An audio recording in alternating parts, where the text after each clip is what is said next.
तो कहानी शुरू करने से पहले मैं आप लोगों को बता देता हूँ कि ये फिल्म बहुत ही ज्यादा अच्छी है। इसे आप लोग पूरी फैमिली के साथ मिलकर देख सकते हैं। और अगर ये वीडियो कहीं पर भी आपको अच्छे लगे तो प्लीज इस वीडियो को लाइक कर देना और चैनल को सब्सक्राइब कर देना, बेल आइकन दबाना, ताकि अगली बार हम कोई भी वीडियो डालें आप लोगों के पास उसका नोटिफिकेशन आ जाए। और एक बहुत जरूरी बात, इस चैनल को सब्सक्राइब जरूर करना, क्योंकि ऐसा चैनल आपको दोबारा नहीं मिलेगा, समझे? तो चलिए फिर शुरू करते हैं। तो कहानी शुरू होती है एक परिवार से। उस परिवार में होते हैं एक मियाँ, एक बीवी और उनकी एक छोटी सी बेटी जो बहुत प्यारी है। और ये लोग जंगल के बीच में एक बहुत ही खूबसूरत घर होता है, शहर के शोर शराबे से दूर, वहाँ रहते हैं। उसके बाद इनकी बेटी जिसका नाम एला है वो बड़ी हो जाती है। वो चूहों से दोस्ती करती है, उनसे बातें करती है। उसकी मदर कहती है कि हर जानवर से हम लोग बात कर सकते हैं, हर इंसान को नरम दिल होना चाहिए, अच्छे विचार आने चाहिए, कभी किसी पर गुस्सा नहीं करना चाहिए, अच्छा ज्ञान बांटती है। उसके बाद वहाँ पर आता है उसका फादर और एला को गिफ्ट देता है। फिर वो उसके साथ डांस करता है। और फिर शाम होने के बाद एला की मदर एला को परियों की कहानियां सुनाकर उसको सुला देती है। नेक्स्ट मॉर्निंग एला की मदर एला को अपने पास बुलाती है और कहती है कि कुछ टाइम बाद मेरी मौत हो जाएगी क्योंकि मुझे कैंसर है, तो अपना ध्यान रखना और मेरी दो बातें हमेशा याद रखना,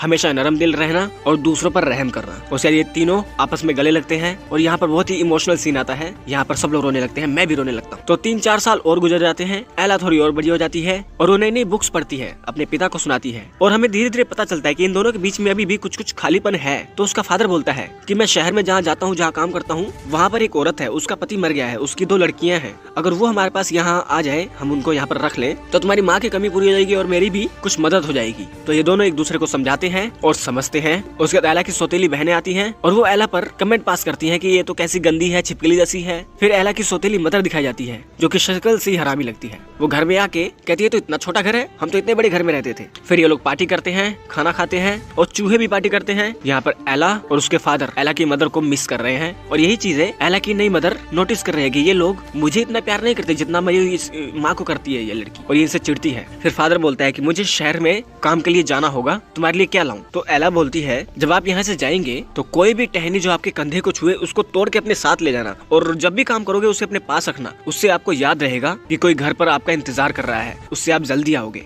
तो ये कितनी गहरी बात अपने फादर को बोल देती है। मॉर्निंग में इसका फादर सबको बाय करके निकलने लगता है और एला बहुत ज्यादा मिस करती है और वो रोने लगती है। रोते रोते उसकी मदर उसको अपने पास बुलाती है। एला बोलती है मदर, तो मदर बोलती है कि मुझे मदर नहीं, मुझे मैडम बोलो। और वो कहती है कि मेरी जो दोनों बेटी हैं उनके पास कमरा छोटा है और तुम्हारा कमरा बड़ा है, तो तुम अपना कमरा इसको दे दो, मतलब कि अपना कमरा इन दोनों को दे दो और तुम स्टोर रूम में चले जाओ। उसके बाद एला अपना सारा सामान लेकर स्टोर रूम में आ जाती है जो कि ऊपर की तरफ होता है और वहाँ बहुत गंदगी होती है, वहाँ पर चूहे रहते हैं। एला उनके पास आकर उनसे बातें करती है, कहती है कि अब मैं भी तुम्हारे साथ रहूंगी, अब मैं तुम्हारी पार्टनर बन चुकी हूँ। और नीचे इसकी दोनों बहनें सुनती है कि ये किनसे बातें कर रही है, ये लगता है पागल है। उसके बाद मॉर्निंग होती है और एला निकलती है, बत्तखों के अंडे लेकर किचन में आती है और किचन में जो नौकर होते हैं उनसे भी बहुत अच्छे से बातें करती है। और यहाँ पर एला की जो सिस्टर्स हैं उनका टैलेंट दिखाया जाता है कि एला की एक सिस्टर गाना गाती है बहुत ही बेसुरी आवाज में, एक उसकी ड्राइंग करती है। तो इवनिंग में एला के पास पोस्टमैन आता है और वो बताता है कि आपके फादर आपको बहुत ज्यादा मिस कर रहे थे और वो रास्ते में आ रहे थे, वो बीमार पड़ गए और उनकी मौत हो गई। और मरते मरते वो सिर्फ 2 ही नाम बोल रहे थे, एक तुम्हारा और एक तुम्हारी माँ का। तो यहाँ पर एला बहुत ही ज्यादा उदास हो जाती है और यहाँ पर मैडम घर के सारे नौकरों को निकाल देती है क्योंकि अब इनके घर में अब कमाने वाला कोई नहीं रहा। और घर के सारे काम जो नौकरों के काम होते हैं वो एला से करवाती है और एला को काम के बोझ के नीचे दबा देते हैं ये लोग और एला को झूठा बचा हुआ खाना देते हैं और एला रोती है और वो झूठा बचा हुआ खाना चूहों के लिए डाइनिंग टेबल बनाती है और उनको खिलाती है। उसके बाद एला को जिस कमरे में ये लोग रखते हैं उस कमरे में ठंड बहुत होती है, लेकिन वो चिमनी के पास ही सो जाती है जहाँ पर थोड़ी गर्मी होती है। मॉर्निंग होती है,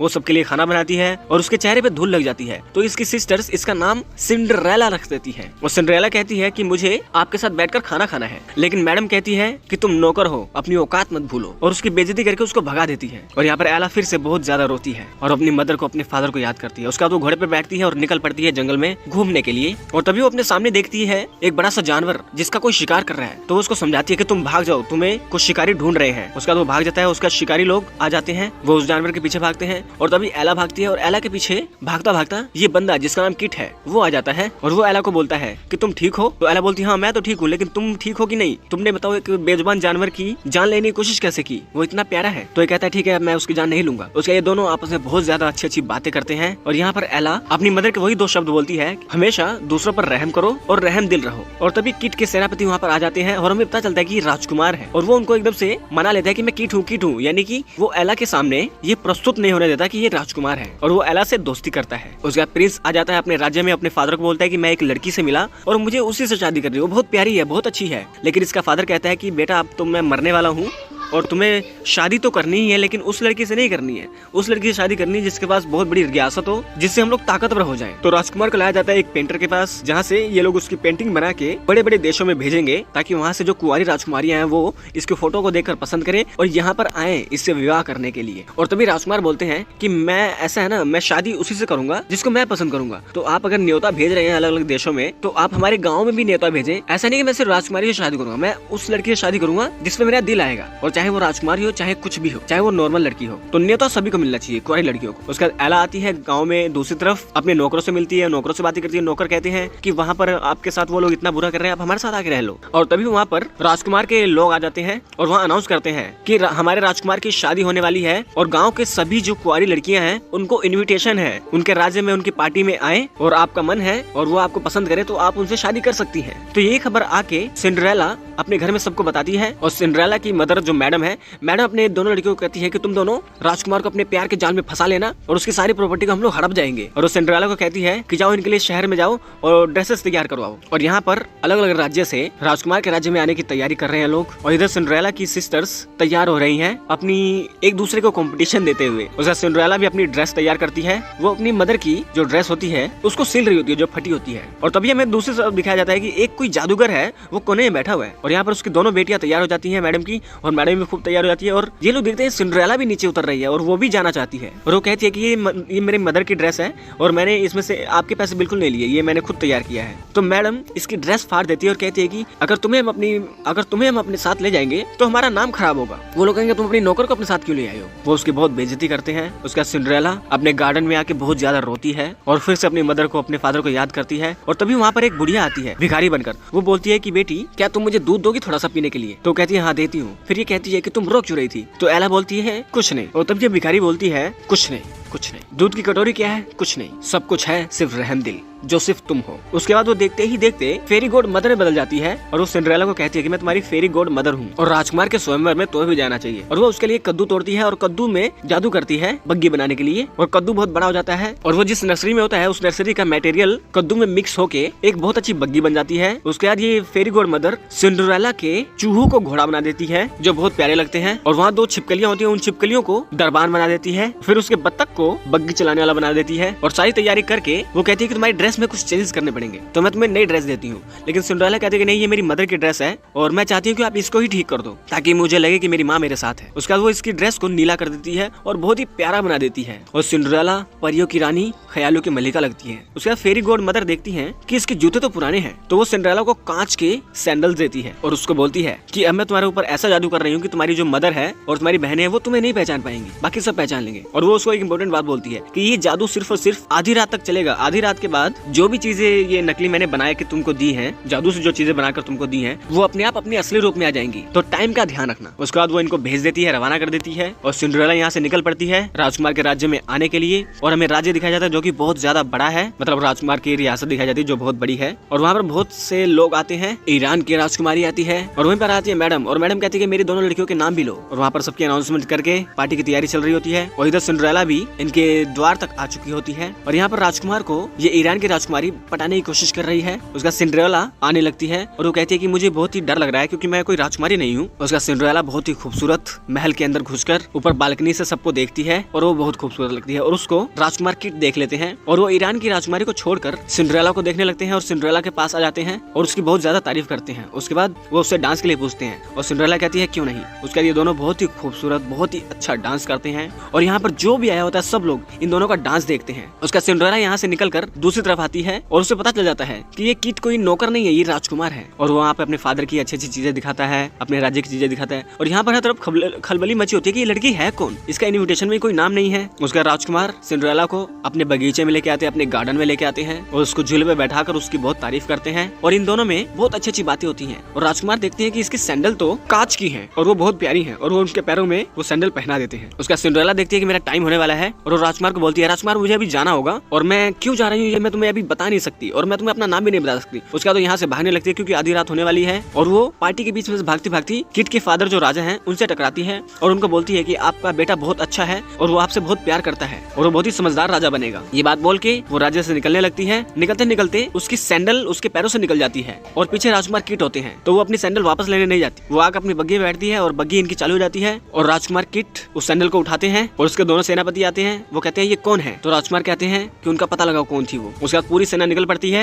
उस राजकुमारी के पीछे, मतलब सिंड्रेला के पीछे कि वो कौन है। और सिंड्रेला जैसे जैसे टाइम गुजरता है वैसे वैसे चीजें नॉर्मल होने लगती हैं और दोनों छिपकलियों के पूछी आ जाती हैं और एक छिपकली अपनी पूंछ से इनके राजा का मेन डोर वो बंद कर देते हैं और सेना पीछे रह जाती है और ये लोग भागते रहते हैं। भागते भागते जो दरबान होते हैं वो छिपकली बन जाती हैं और धीरे धीरे जो घोड़े होते हैं वो भी चूहे बन जाते हैं और बग्घी चलाने वाला भी बत्तख बन जाता है और धीरे धीरे सभी चीजें अपनी रियल फॉर्म में आ जाती हैं। उसका सिंड्रेला आधे रास्ते से अपने घर वापस आती है और वो अपने घर में आके अपनी सैंडल को राख के अंदर छुपा देती है और तभी वहाँ पर उसकी दोनों बहनें आती है। उसकी मदर आती है। उसकी मदर बताती है कि वहाँ पे कोई राजकुमारी थी जो मिस्टीरियस थी और पता नहीं कहाँ से वो आ गई, उसने राजा का दिल चुरा लिया। उसका सिंड्रेला को बड़ा अच्छा लगता है, वो अपनी सैंडल को छुपा के रख देती है और अपनी किताब के अंदर, अपनी बुक के अंदर उस रात के सारे इंसिडेंट लिखने लगती है क्योंकि वो अपने इस मोमेंट को भूलना नहीं चाहती जो उसने राजकुमार के साथ अपनी यादें बिताई हैं। और यहाँ पर किट आता है राजा के पास और राजा कहते हैं कि देखो बेटा कि मैंने तुम्हें फोर्स किया कि तुम उस राजकुमारी से शादी करो, लेकिन तुम शादी उसी से करना जिससे तुम्हारा मन करे, चाहे वो गरीब हो चाहे वो अमीर हो। और वो लड़की बहुत अच्छी थी और उसने मुझे एहसास दिलाया कि तुम मुझसे कितना प्यार करते हो, मेरे लिए तुम किसी भी लड़की से शादी कर सकते हो। और ये बहुत अच्छी बातें कह के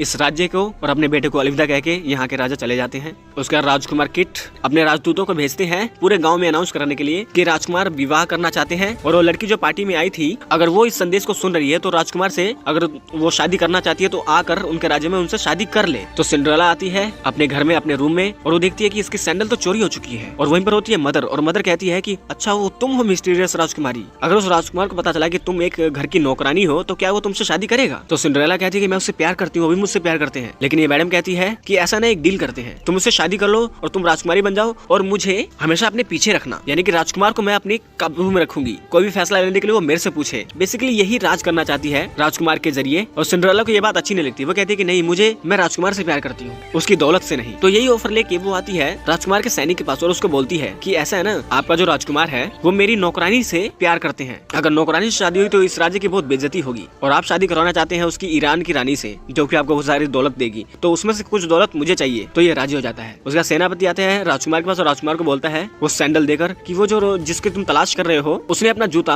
अपना सैंडल सड़क के बीचों बीच घेर रखा था और वो आपके काबिल नहीं है, आप ईरान की राजकुमारी से शादी कर लीजिए। लेकिन राजकुमार किट कहते हैं कि नहीं, अभी एक सैंडल बाकी है, हम उस लड़की को ढूंढ कर रहेंगे जिसमें मेरा दिल आया है, अगर उसकी भी मर्जी हुई तो मैं उससे शादी करूंगा। और एक पूरा राज्य में एक सर्च अभियान चलाइए कि जिसके भी पैर में ये सैंडल आ जाए मैं उसी से शादी कर लूंगा। उसके बाद राजकुमार की सेना निकल पड़ती है, हर गाँव में हर कुंवारी लड़की के पैरों में वो जूता डाल के देखते हैं, जिसके ये पैर में वो जूता आ जाए वही वो लड़की है, उससे राजकुमार शादी करेंगे। और वो बहुत सी लड़कियों के पास आते रहते हैं और धीरे धीरे वो सिंड्रेला के घर का नंबर आ जाता है और चूहे सिंड्रेला को बोलते भी हैं कि बाहर राजकुमार के लोग आए हैं, उनको बता दो। लेकिन सिंड्रेला नहीं समझती और यहाँ पर राजकुमार के लोग मैडम की बेटियों को सैंडल पहनाने की कोशिश कर रहे हैं लेकिन उनको आ नहीं रहा है। उसका सिंड्रेला ऊपर जो कमरे में बंद होती है वो गाना गाने लगती है और इनको यहाँ सैंडल फिट नहीं हो रही है और ये लोग जाने लगते हैं यहाँ से। और तभी सिंड्रेला के गाने की आवाज सेनापति और सब लोग सुनने लगते हैं। तभी एक सेनापति मैडम को कहता है कि इस घर में कोई और भी है। मैडम कहती है नहीं, कोई और नहीं है। तो सेनापति कहते हैं कि तो ये गाना आपकी बिल्ली गा रही है। और हमें यहाँ दिखाया जाता है कि इन सेना के बीच में राजकुमार किट भी है। राजकुमार किट अपने सेनापति को आदेश देते हैं कि जाओ ऊपर देखो वो कौन है। तो सेनापति ऊपर आते हैं और वो देखते हैं कि यहाँ पर तो सिंड्रेला है और वो सिंड्रेला को बोलते हैं आपको राजकुमार नीचे बुला रहे हैं। और यहाँ पर भी मैडम सिंड्रेला को डांटती है, कहती है कि अपनी औकात मत भूलना। उसका तो दरवाजा बंद करके आती है राजकुमार के सामने और राजकुमार को बोलती है कि मैं इस घर की नौकरानी हूँ, ये जानते हुए भी कि आप मुझसे शादी करेंगे। और राजकुमार बोलते हैं हाँ, मैं प्यार तुमसे करता हूँ। और उसके पैरों में जूता पहनाते हैं, मतलब सैंडल पहनाते हैं और ये दोनों प्यार करने वाले मिल जाते हैं और एक दूसरे को किस करने वाले होते हैं। तभी वहाँ पर मैडम की लड़कियां आ जाती हैं और वो इनको सॉरी बोलते हैं। उसके बाद ये दोनों यहाँ से निकलते हैं। निकलते वहाँ पर मैडम आ जाती है जो बहुत उदास होती है और हमें दिखता है उसके चेहरे पर कि वो सिंड्रेला से माफी मांगना चाहती है। तो सिंड्रेला उसको बोलती है, मैडम के बोलने से पहले ही बोलती है मैंने आपको माफ किया माँ। उसका सिंड्रेला की सौतेली माँ ये मैडम सिंड्रेला के घर को छोड़कर कहीं और चली जाती है और यहाँ पर सिंड्रेला राजकुमारी और राजकुमार किट दोनों आपस में शादी कर लेते हैं और वो अपनी प्रजा के सामने आते हैं और हमें दिखाई जाती है यहाँ पर प्रजा बहुत ज्यादा खुश है और इनके शादी में सब लोग दूर दूर से आए हैं। पार्टी एंजॉय करने के लिए, और यहाँ पर ये खूबसूरत फिल्म एंड हो जाती है। तो दोस्तों ये फिल्म बहुत ही ज्यादा अच्छी है। यही मैंने बहुत सालों पहले कार्टून में देखा था जब मेरी उम्र आई थिंक 5-6 साल की थी, और इस फिल्म को इस तरीके से देखकर मुझे बहुत ज्यादा अच्छा लगा।